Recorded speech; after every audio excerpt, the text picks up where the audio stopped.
तो दोस्तों इस कोर्स में मैं आप लोगों को इन 9 पॉइंट्स के बारे में जानकारी दूंगा। नंबर 1 आपका हो गया कोर्स, किताब, एग्ज़ाम, प्रवेश पत्र, रिजल्ट, नौकरी, अधिन्यास, अध्यापक, सिलेबस। कोर्स में फीस, कार्यक्रम, अवधि, माध्यम, एक्सेट्रा एक्सेट्रा, किताब कब आएगी, कहाँ से आएगी, ये सब चीज़ें मैं आपको 1 बाय 1 डिस्कस करूँगा। तो चलिए दोस्तों देख लेते हैं 1 बाय 1 सारी चीज़ों को।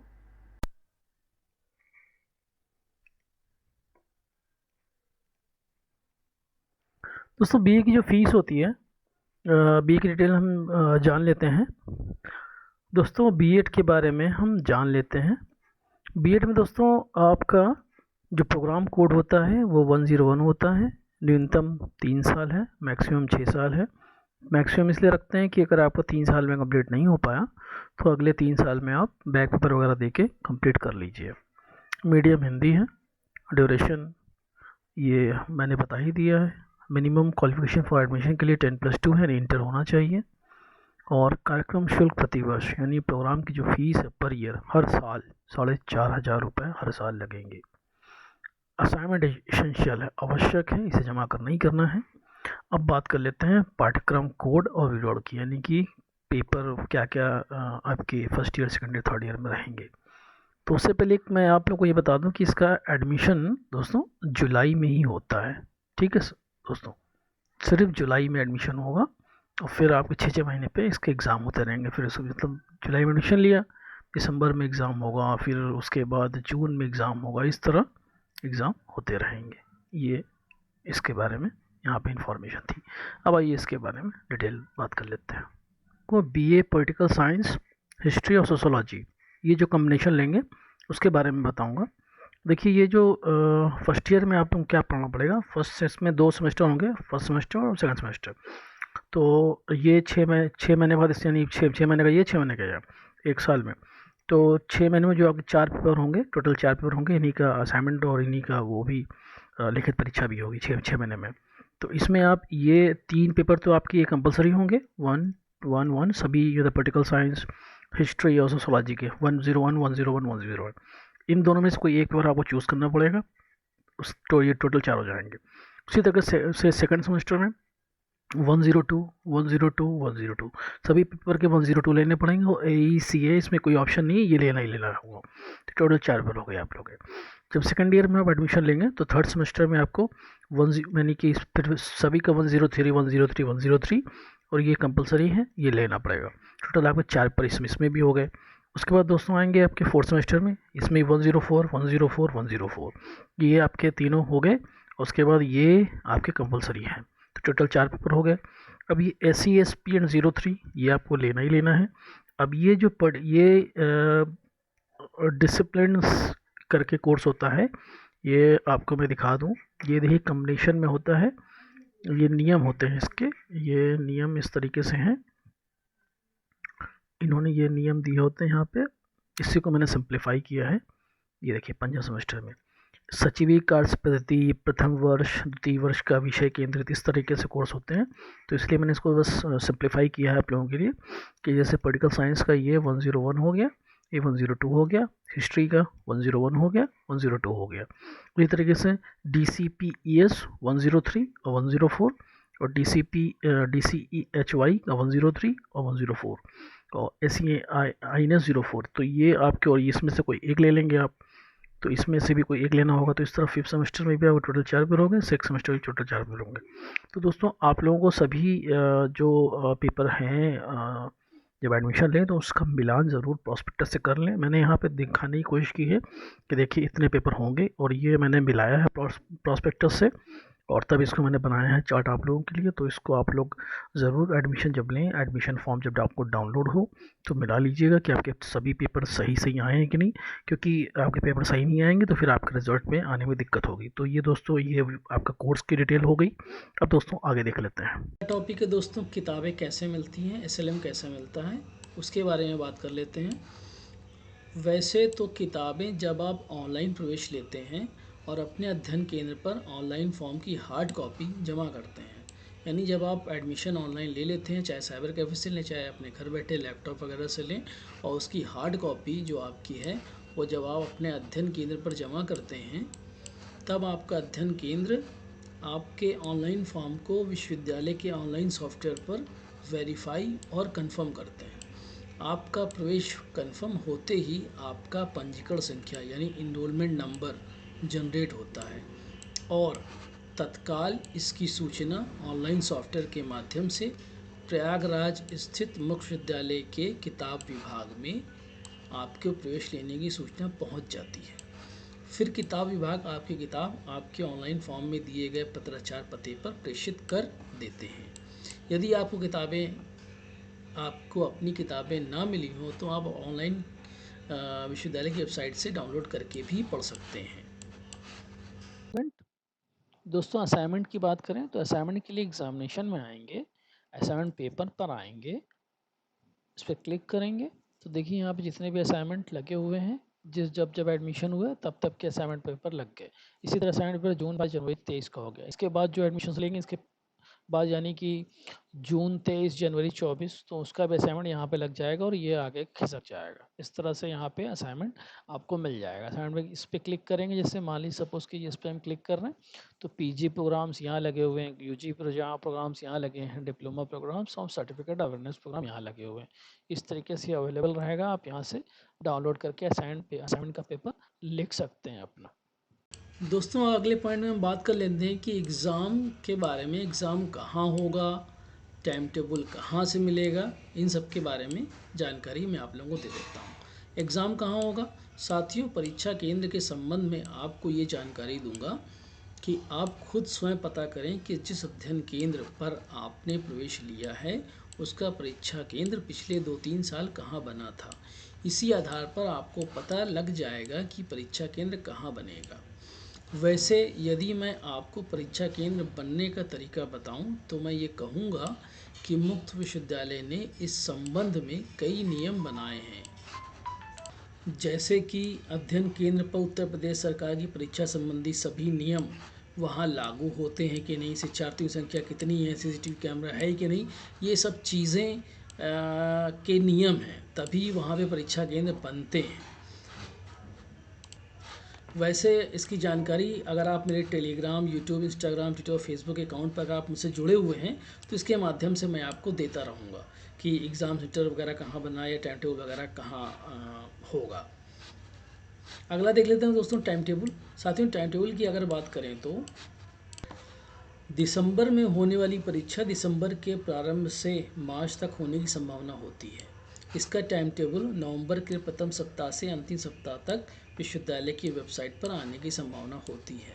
यानी दिसंबर में जो परीक्षा होगी वो दिसंबर के प्रारंभ से मार्च तक होती है, ये संभावना होती है। और इसका टाइम टेबल नवंबर के प्रथम सप्ताह से अंतिम सप्ताह तक विश्वविद्यालय की वेबसाइट पर आने की संभावना होती है। जो जून वाली परीक्षा होती है वो जून के प्रारंभ से सितंबर तक होने की संभावना होती है और इसका जो टाइम टेबल है ये मई के प्रथम सप्ताह से अंतिम सप्ताह तक विश्वविद्यालय की वेबसाइट पर आने की संभावना होती है। आइए मैं आप लोगों को ये दिखा दूं कि विश्वविद्यालय की वेबसाइट पर कहाँ इसका लिंक लगा होगा। तो दोस्तों ये विश्वविद्यालय की वेबसाइट है। इसमें एग्ज़ामिनेशन सेक्शन में जब एग्ज़ामिनेशन सेक्शन में जाएंगे तो आप देखें यहाँ फाइनल एग्ज़ामिनेशन शेड्यूल लगा हुआ है। यहाँ फाइनल एग्ज़ामिनेशन शेड्यूल लगा हुआ है और यहाँ पे एडमिट कार्ड का लिंक लगा हुआ है। तो आपको यहाँ से इस सेक्शन पे आप आएंगे तो आपको एडमिट कार्ड और एग्ज़ामिनेशन का शेड्यूल वो दोनों मिल जाएगा। वैसे इसकी जानकारी मैं आप सभी लोगों को, अगर आप मेरे टेलीग्राम, यूट्यूब, फेसबुक अकाउंट से जुड़े रहेंगे, इन सभी अकाउंट से आप जुड़े रहेंगे तो इसके माध्यम से आपको मिलती रहेंगी। कार्ड के बारे में कि कब आएगा, कहाँ से डाउनलोड करें, तो देखिए एग्ज़ाम, तो दोस्तों एडमिट कार्ड कब आएगा, दिसंबर में होने वाली जो परीक्षा होती है, परीक्षा के प्रारंभ होने से 7 से 10 दिन पहले तक विश्वविद्यालय की वेबसाइट पर आने की संभावना होती है। अगर जून में परीक्षा हो रही तो जून में जो परीक्षा होती है उसके परीक्षा के प्रारंभ होने से 7 से 10 दिन पहले तक विश्वविद्यालय पर आने की संभावना होती है। आइए मैं आप लोगों को ये दिखा दूँ विश्वविद्यालय की वेबसाइट पर इसका लिंक कहाँ होगा। ये मैंने पहले ही अभी दिखाया है आप लोगों को। वैसे अगर आप मेरे यूट्यूब और टेलीग्राम चैनल से जुड़े रहेंगे इन सभी फेसबुक अकाउंट्स वगैरह से, सोशल मीडिया अकाउंट से, तो आपको इसके माध्यम से मैं देता रहूँगा। आइए दोस्तों रिज़ल्ट के बारे में बात कर लेते हैं, कब आएगा, कहाँ पर देखें आदि। साथियों रिज़ल्ट की अगर बात करें तो आम तौर पर अगर सर्टिफिकेट है, डिप्लोमा है या पीजी डिप्लोमा का कोर्स अगर कर रहे हैं तो इसका रिज़ल्ट जल्द आ जाते हैं। आमतौर पे इन कोर्सेज़ के एग्ज़ाम हो जाने के 1 से 2 महीने में इनके रिज़ल्ट आ जाते हैं। अगर डिग्री कोर्सेज़ हैं जैसे MA, BA, MCA, MBA, MLIS आदि जितने भी डिग्री कोर्सेज़ हैं, इनके जो रिज़ल्ट होते हैं तो पूरी परीक्षा जो हो रही होती है 2 महीने, 1.5 महीने, 3 महीने की, उसके समाप्त हो जाने के 1 से 2 महीने में आने की संभावना होती है। तो दोस्तों मैं फिर से दिखा देता हूँ कि विश्वविद्यालय की वेबसाइट पर कहाँ पर आप रिज़ल्ट देखेंगे। तो दोस्तों जो रिज़ल्ट आपको देखना है वो एग्ज़ामिनेशन के सेक्शन में आना है, रिज़ल्ट ऑल पर जब आप क्लिक करेंगे तो आप यहाँ पहुँच जाएंगे। यहाँ जितने भी रिज़ल्ट आए हुए हैं सभी दिए हुए हैं। सपोज़ कीजिए जून 2022 पे हम क्लिक कर रहे हैं, जून 2022 पे क्लिक करेंगे दोस्तों तो जैसे यहाँ पे आ गए। सपोज़ कीजिए बीएससी का ये रिज़ल्ट है, इस पर जब हम क्लिक करेंगे तो हम पहुँच जाएंगे यहाँ पे फिर हमें इनरोलमेंट नंबर डालना पड़ेगा, फिर रिज़ल्ट पर क्लिक करेंगे तो रिज़ल्ट हमें दिख जाएगा। तो दोस्तों देख लेते हैं कि पॉलिटिकल साइंस में नौकरी की क्या संभावनाएं होती हैं। बीए में पॉलिटिकल साइंस अगर होता है तो आपको क्या क्या मिल सकते हैं। तो पॉलिटिकल साइंस में दोस्तों पॉलिटिकल साइंस से ग्रेजुएशन के बाद राजनीतिक विज्ञानी की भूमिका में सरकारी सिस्टम के अलग अलग पहलुओं और सरकारी नीतियों के प्रभाव का अध्ययन कर सकते हैं। राजनीतिक वैज्ञानिक बनने के लिए राजनीतिक विज्ञान में एमए की डिग्री या पीएचडी हासिल करना जरूरी होता है। दूसरा आपका पत्रकारिता के क्षेत्र में भी आप जा सकते हैं। मीडिया पॉलिटिक्स के सबसे करीब होती है, तो पॉलिटिकल साइंस अप्लाई करने वाले छात्र जर्नलिस्ट बनकर बेहतर करियर बना सकते हैं। पत्रकारिता करने के बाद आप एडिटर, पॉलिटिकल एंकर और करस्पॉन्डेंस तक बन सकते हैं। इसके लिए आप मास कम्युनिकेशन का कोर्स करना पड़ेगा। इसके अलावा आप विधानसभा से लेकर लोकसभा तक मीडिया एडवाइज़र के रूप में भी नौकरी हासिल कर सकते हैं। और सिविल सर्विसेज में आते हैं। सिविल सर्विसेज में 8 विषय से अप्लाई करने वाले छात्रों के लिए आईएएस और आईएफएस बेस्ट कैरियर ऑप्शन होते हैं। जो लोग पॉलिटिकल साइंस से में ग्रेजुएशन करते हैं वे इस फील्ड में आसानी से कैरियर बना सकते हैं। आईएएस ऑफिसर भारत का नेतृत्व करते हैं और देश के कल्याण के लिए काम करते हैं। सिविल सर्विसेज के एग्जाम में पॉलिटिकल के सवाल बहुत आते हैं जो पॉलिटिकल साइंस के छात्र आसानी से हल कर पाते हैं। तो बढ़ते हैं नेक्स्ट के टॉपिक की तरफ। तो बीए में अगर हिस्ट्री होता है तो क्या हमें फ़ायदा मिल सकता है। तो हिस्ट्री में से बीए या एमए करने के बाद प्राइवेट और गवर्नमेंट दोनों क्षेत्रों में जॉब के अवसर होते हैं। हिस्ट्री एक्सपर्ट के लिए सूचना प्रशासन मंत्रालय, आर्कियोलॉजिकल सर्वे ऑफ इंडिया और सेना में भी कैरियर के मौके मिलते हैं। इसके अलावा आप हिस्ट्री में म्यूज़ियम, पत्रकारिता, curator, library, teaching, national park services, international organisation, research, archives, societies आदि में नौकरी कर सकते हैं। आज के समय में हिस्ट्री के हॉट क्षेत्र निम्न हैं। म्यूजियोलॉजी, कुछ लोगों को यह पसंदीदा कैरियर लगता है। इसमें एक म्यूजियोलॉजिस्ट का मुख्य काम म्यूजियम के डिज़ाइन, रखरखाव और मैनेजमेंट से जुड़ा होता है। इसके साथ ही पब्लिक रिलेशन और रिसर्च से संबंधित कार्य भी देखना होता है। आर्कियोलॉजी में क्या होता है, एक आर्कियोलॉजिस्ट का काम रिसर्च से जुड़ा होता है। इसमें पुरानी चीज़ों को ढूंढने और खुदाई का काम होता है। इस क्षेत्र में आर्कियोलॉजिकल सर्वे ऑफ इंडिया में भी समय समय पर वैकेंसी निकलती रहती है। इसके साथ ही आप प्राचीन लिपि और प्राचीन सिक्कों में स्पेशलाइजेशन भी कर सकते हैं। इतिहासकार के रूप में काम कर सकते हैं। इनका काम इतिहास का अध्ययन करना, रिसर्च करना और लिखना होता है। टीचिंग की जॉब कर सकते हैं। इस सेक्टर में टीचिंग में भी अच्छे जॉब के अवसर होते हैं। अगर आप एमए हिस्ट्री के बाद नेट या पीएचडी कर लेते हैं तो आप डिग्री कॉलेज या यूनिवर्सिटी में असिस्टेंट प्रोफेसर के तौर पर जॉब पा सकते हैं। तो दोस्तों नेक्स्ट देख लेते हैं हम लोग। बीए में अगर सोशोलॉजी हो तो क्या क्या है। तो समाजशास्त्र में रोजगार के अवसर क्या क्या हैं। जब आप समाजशास्त्र का कोर्स कर लेते हैं तो उसके बाद आपके सामने कैरियर के बहुत सारे विकल्प आ जाते हैं। इस कोर्स करने के बाद आपको सरकारी और प्राइवेट दोनों सेक्टर में नौकरी मिल सकती है। आप चाहें तो इसमें पर्सनल रिसर्च भी कर सकते हैं या फिर किसी एनजीओ के लिए काम भी कर सकते हैं। तो शिक्षण और रिसर्च में क्या अवसर है। मास्टर डिग्री लेने के बाद आप महाविद्यालय, विश्वविद्यालय में रिसर्च और पढ़ाने का काम कर सकते हैं। आपकी जानकारी के लिए मैं बता दूं कि हर इंस्टीट्यूट में रिसर्च सहायक की आवश्यकता होती है और इसके लिए अच्छी खासी फंडिंग भी होती है। इसके अलावा आप चाहें तो असिस्टेंट प्रोफेसर के तौर पर भी काम कर सकते हैं। मानव संसाधन में क्या अवसर होते हैं। मानव संसाधन में समाजशास्त्र का अध्ययन करने के बाद लोगों की ज़रूरतें, उनके दृष्टिकोण, उनके तौर तरीकों को समझना काफ़ी आसान हो जाता है। आप इंडस्ट्री में मानव संसाधन के एक्सपर्ट के तौर पर अपने आप को प्रस्तुत करके अच्छे कैरियर बना सकते हैं। समाजशास्त्री के रूप में क्या क्या हो सकते हैं। समाजशास्त्री अलग अलग प्रकार के संदर्भों का समाज में अध्ययन करते हैं। इन अध्ययनों में सामाजिक संस्थान, व्यवसाय और धार्मिक समुदाय शामिल होते हैं।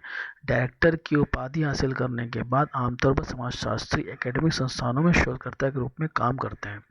सिविल या उच्च शिक्षा में क्या अवसर होते हैं इसके, आपकी जानकारी के लिए बता दें कि समाजशास्त्री, आपकी इन्फॉर्मेशन के लिए बता दूं, सिविल या उच्च शिक्षा में क्या अवसर, आपकी जानकारी के लिए बता दें कि समाजशास्त्र सिविल सेवाओं में बहुत ही पॉपुलर सब्जेक्ट है।